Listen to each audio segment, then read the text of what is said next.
On day one, I will revoke Joe Biden's cruel policies on so-called gender-affirming care. Ridiculous. A process that includes giving kids puberty blockers, mutating their physical appearance, and ultimately performing surgery on minor children. Can you believe this? I will sign a new executive order instructing every federal agency to cease all programs that promote the concept of sex and gender transition at any age. I will then ask Congress to permanently stop federal taxpayer dollars from being used to promote or pay for these procedures.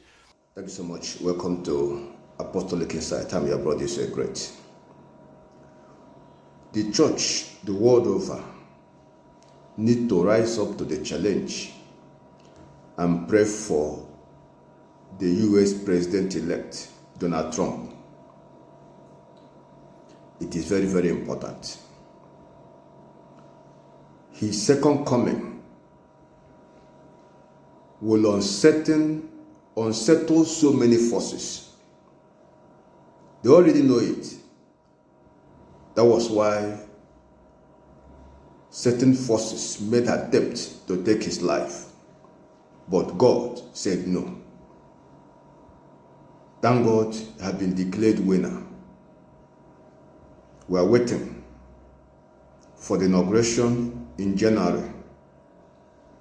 But let the church rise up to the challenge and pray for him. We must intentionally do this. You see, the forces of wickedness are so organized and so united. It's only when it comes to those who fear God, they take things as if just leave it to God. Things will have to embark upon and show commitment to it. The Christian community will hardly do that. You hardly see organized action to confront the kingdom of darkness. That's why the New World Order, those who want everything liberalized, people should be free to decide whether they will change their gender or not. A man should be free to marry his fellow man. A woman should be free to do whatever she feels like.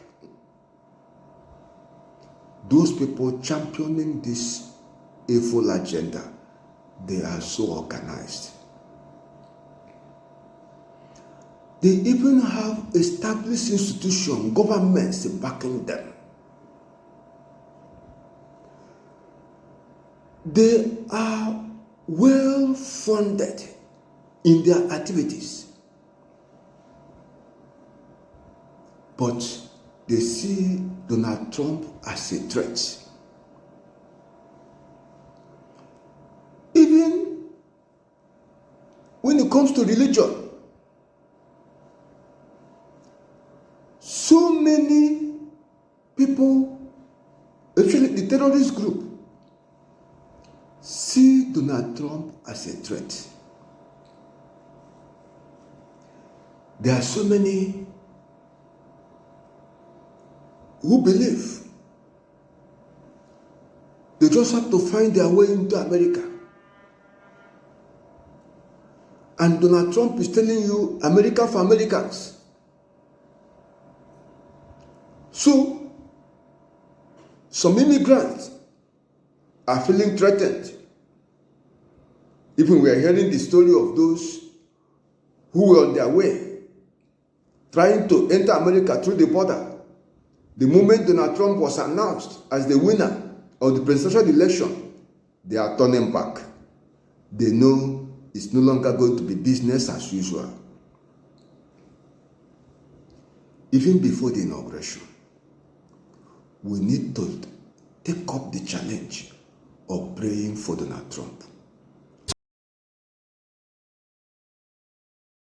A very devout Christian, and I was actually baptized for the first time in 2019. I returned to my faith as a young man. Got baptized. And I say this as a Christian, as a person who was baptized for the first time just a few years ago. There is something really bizarre with Kamala Harris's anti-Christian rhetoric and anti-Christian approach to public policy. I don't think that we've, that's right. Whosoever fears God should do this.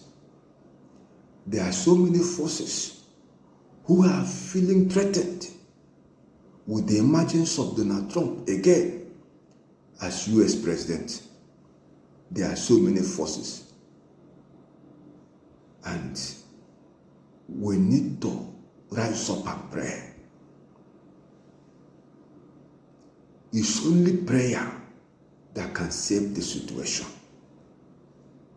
Let's stand solidly behind this man. Let's ask God for wisdom. Let's ask God for understanding. The challenge before him is enormous. It's not so easy. The opposition will be so intimidating and frightening. Let us stand with him in prayer. Let everybody who fears God, who wants righteousness to be enthroned on the face of the earth, show commitment. Christian community the world over, Donald Trump needs prayer now. Don't wait until he calls for prayer. He needs prayer now. In every nation, all who fear God should pray for this man. Heaven will achieve a lot through him. Federal funding. As part of our new credentialing body for teachers, we will promote positive education about the nuclear family, the roles of mothers and fathers, and celebrating rather than erasing the things that make men and women different and unique. I will ask Congress to pass a bill establishing that the only genders recognized by the United States government are male and female, and they are assigned at birth. The bill will also make clear that Title IX prohibits men from participating in women's sports, and we will protect the rights of parents from being forced to allow their minor child to assume a gender which is new and an identity without the parents' consent. If we stand in prayer, ask God for wisdom, ask God for understanding, ask God to hold him, strengthen him, let the right hand of God be upon him at a time like this. Can we show commitment?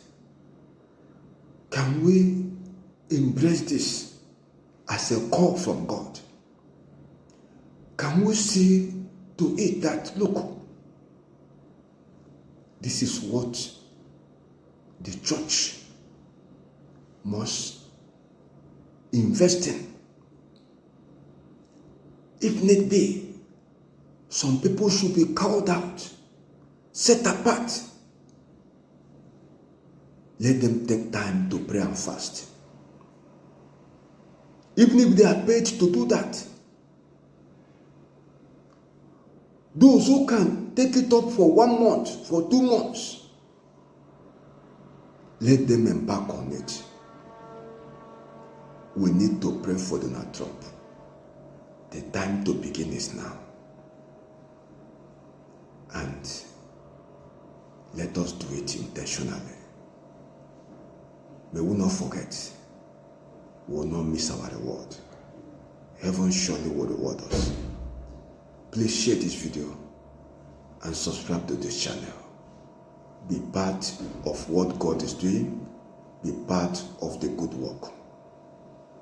As you do this, remain blessed.